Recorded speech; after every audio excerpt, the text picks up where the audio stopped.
So yeah, so what happened? So moving forward, obviously with your football, continue, bro. Like you was, what you Yeah, were so saying. coaches was a massive thing for me. When I joined Luton Town, I had a coach called Jordan. He was excellent. You know, he was only a little bit older than us, just past his badges, and he liked to play from the back and play out nicely, and he was very encouraging. And I responded well to that. I always played well under him. Yeah. And then I moved to a different coach called Lee, and he was much more old school, hard hitting kind of coach, and I didn't respond well to that. You know, if a pass didn't quite go the way I wanted to, it would be touchline, Cam, what are you doing? Yeah. I didn't respond well to that. Yeah. You know, if you need to say something to me, you say it to me maybe after the game or in a different way rather than blatantly putting it out there. Because I know, you know, the ball's gone to the opposition. I know that that's not where I want the ball to go. I didn't plan for the ball to go there. So I don't need you to tell me. That's my thought process behind it. So I was always cagey under that coach as well. And it was during that year under his management that my performances dipped and I ended up getting released. That was a massive turning point for me, moving into the music, which has brought me into today where now I've learned so much. And I'm now able to put myself out there being who I know I want to be and on my own terms as well. So when adversity does come my way, I'm considerably more ready to deal with anything that comes at me.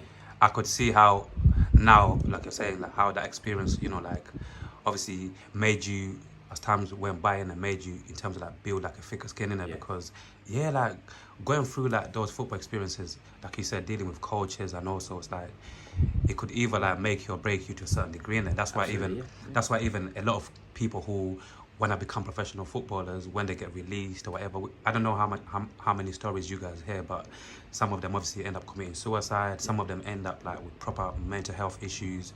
You get me? So that's crazy, man. And so like you see with your music, when did you? Because when I speak to a lot of music artists, I'm very conscious in terms of like obviously not asking the same shit, whatever. But sometimes I always say like it's important to ask every music artist this question, like. When did you say, like, obviously you've got your manager here once again, but when did you get to a point to say, you know what, I'm gonna go for this music because I feel like I've got something here and I feel like the world or certain people need to hear what I've got to say in terms of like my sound, innit? When did you start taking your music proper serious in terms of like, yeah, let's do this for real? Yeah, so it started in 2019 where I was sort of doing it for myself. Yeah. A couple of years passed and I remember getting a phone call from a promoter saying, oh, we do little shows in Dalston, would you like to jump down and have a go? So I said, yeah, sold a few tickets, done the show, and it went very well. So I researched the company and I realised that they do other shows at like O2 Academy, Islington, etc. So I thought, why don't I buy a ticket and I'll go and watch one of them and see what it's like. And I brought my mate Jay Lee with me, and I remember standing there watching the show and I said to him, I'll be up there one day, I can do this. And lo and behold, maybe a year later, I was up there performing on that same stage with the same company. Yeah. And once I knew I could do that, I realised I can do anything really that I set my mind to. And that's where it started to really become a real belief to me that I can carve out the path that I want to make. Yeah. So from there, it was more of the same. It's rinse, repeat, and a lot of my life is rinse, repeat. You know, it's exciting in terms of what we're doing today, and we're meeting this person here, we're going to the studio here, we're performing here. I love that aspect of my life, but the ins and outs of everyday life is very, very repetitive. Yeah. But I think it's the consistency that is elevating me above the competition at the moment and putting me in a place where I'm now able to spread my message to a wider audience. Yeah. So I'm very much interested in pushing myself out there as much as possible, because I do believe I have a positive message to put out there. You definitely do, bro.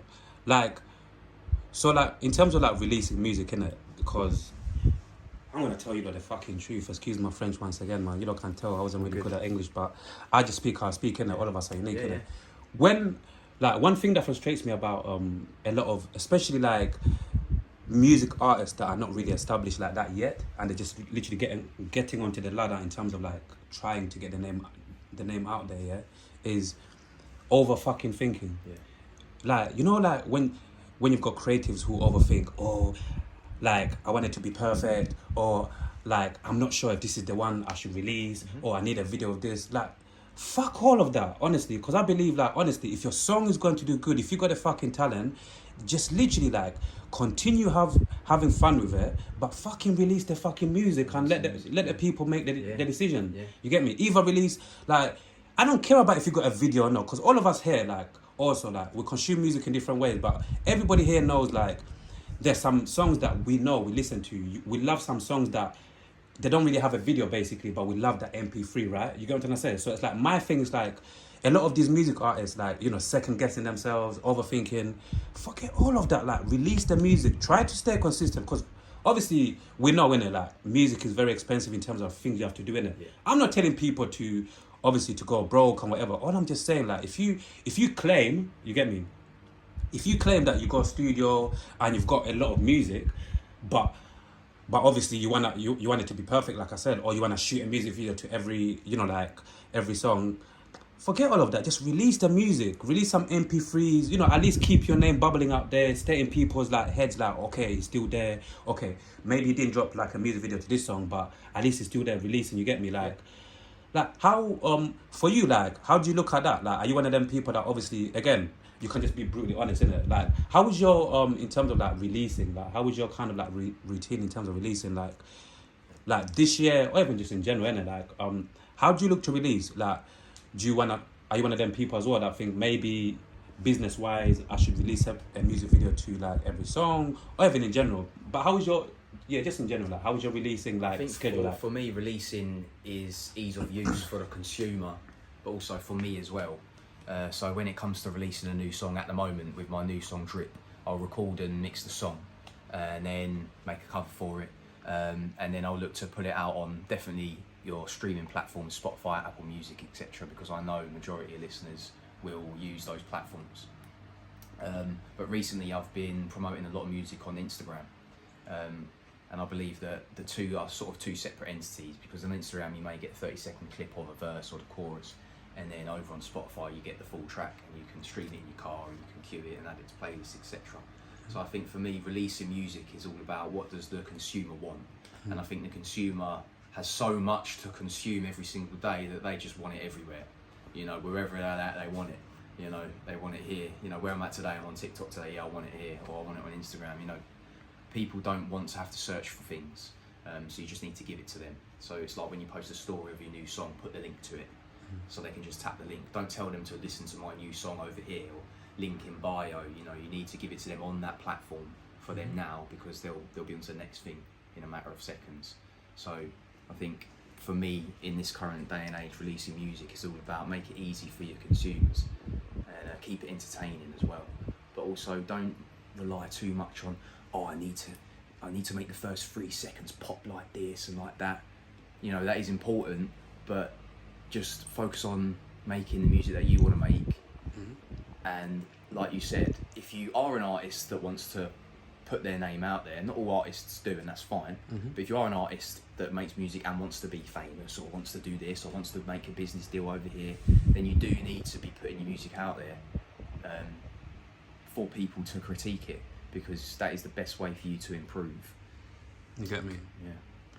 And like, where could even on a quick one, like, I've got this theory, you know, can correct me if I'm wrong, I've got this theory, like, obviously there's so many different apps in it, like music apps or whatever, I've got this theory, I feel like a lot of these people who make these apps, they've got a lot of people fucked up, tricked, meaning I don't believe, that, you get me, I don't believe that a lot of us creatives, should be on all of these different apps, meaning, you get me, this might sound a bit crazy, meaning, me, I'm one of the, I believe, I'm very simple, innit? I believe, like, if you focus on just maybe one place, build that foundation, maybe that app, whatever, until shit start working, then you can move on to the other, you can start focusing other places, basically. Or even, like, I don't know, this is the way I just look at it, innit? Or maybe even, like, you can be on, at the same time, you can be on 1 or 2 apps or 3 apps, you get me? Because all I'm just trying to say, basically, I feel like being on so many different platforms all at the same time, I feel like I don't know, spiritually, mentally. I feel like unless you've got a team or whatever and you're in a certain place where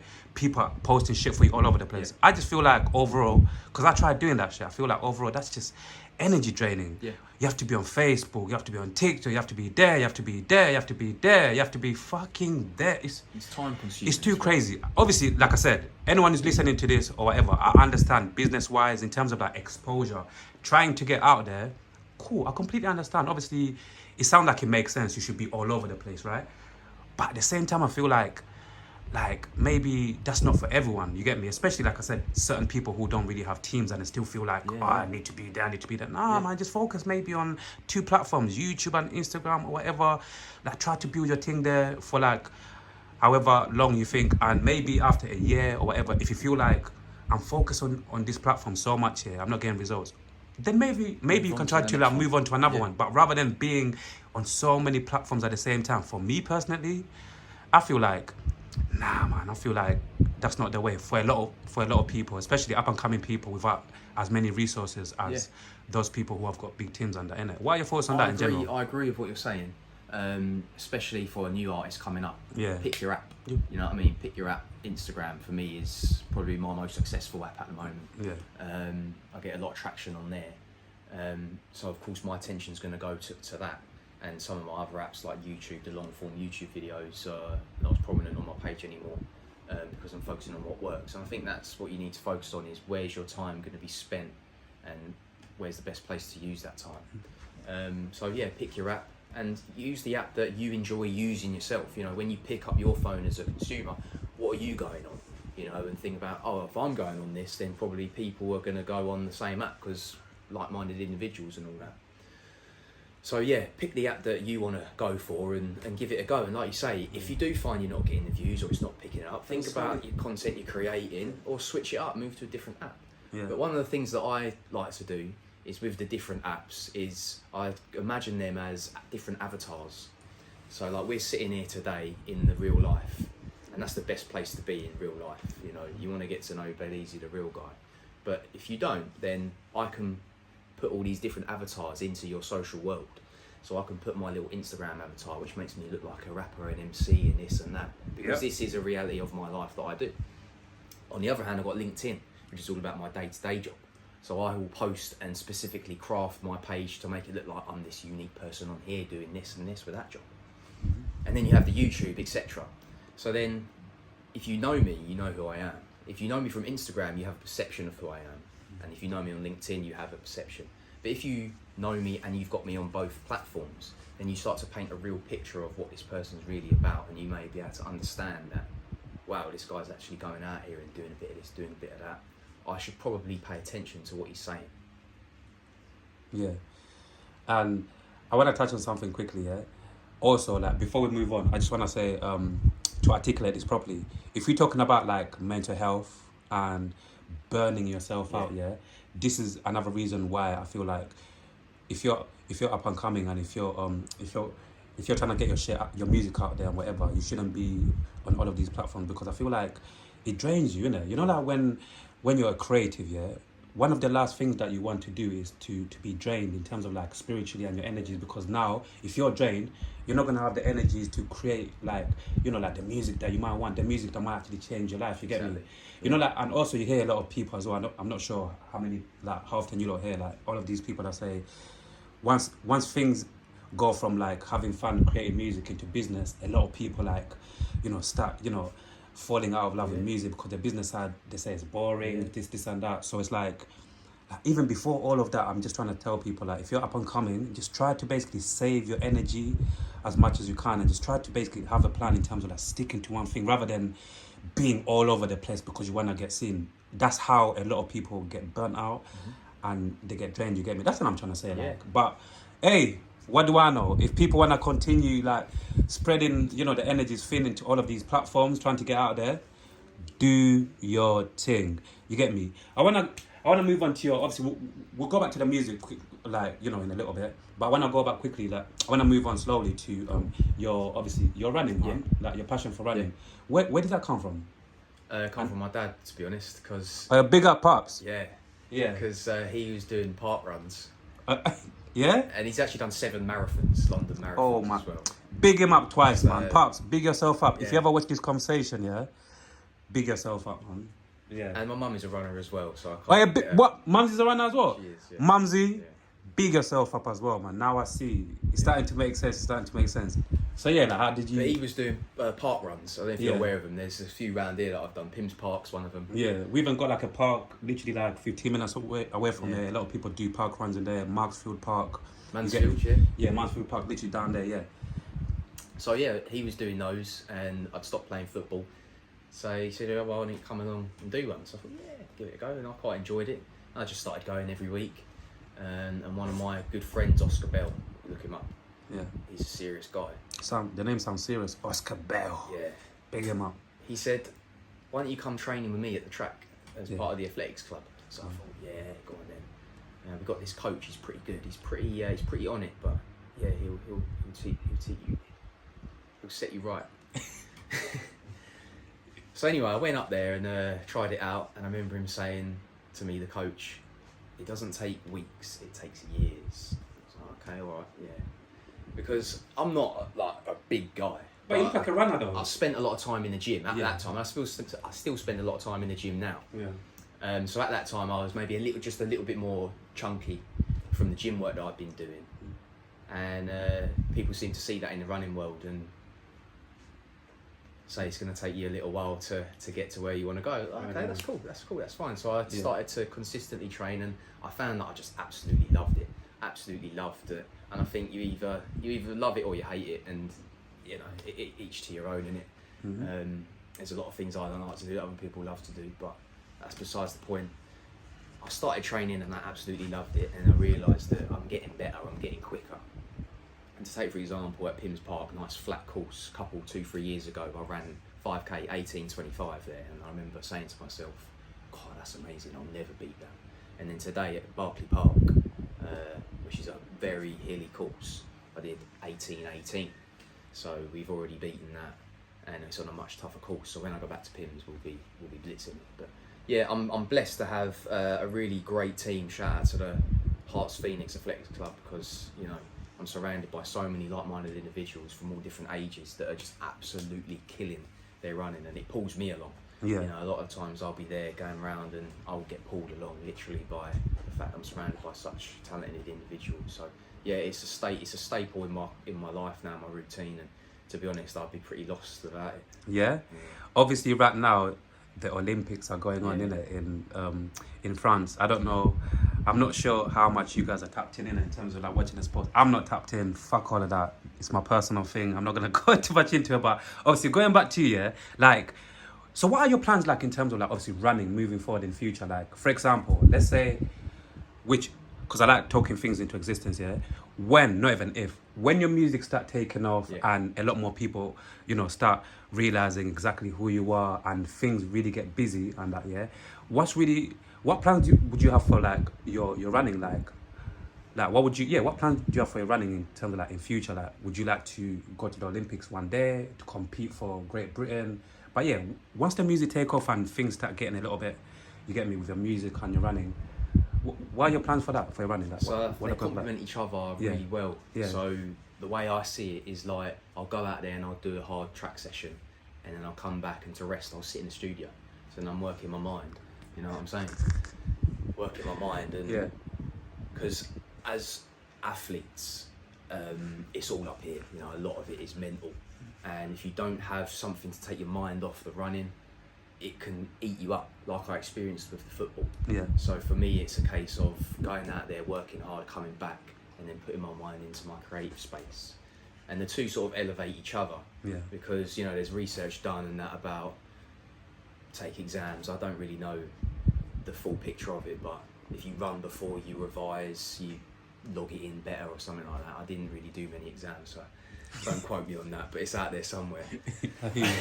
But they complement each other really well, and the idea is just to keep getting better at both. The music's doing its thing, it's working up there nicely, the running's doing its thing, it's going up there nicely, and my aim is to just keep cementing the two together and give myself multiple opportunities really. So if the running starts to pick up a bit more, and I get, say, sponsorship deals, I can then put my music behind the sponsorship deals on an Instagram reel of Bailezzey with his music in the background with New Balance shoes, and it's a nice sellable product, because let's be real, in my opinion, you don't necessarily have to be the best runner to get the best deals anymore. You have to be the best salesperson, and I believe that that's my advantage, because I'm not sitting here saying I'm going to beat Rudish's 800 metre world record of 1 minute 40, you know, but I'm going to give it my best shot.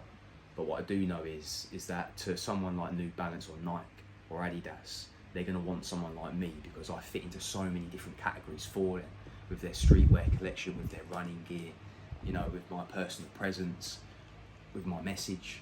You know, I'm a perfect sellable product for these companies. Yeah.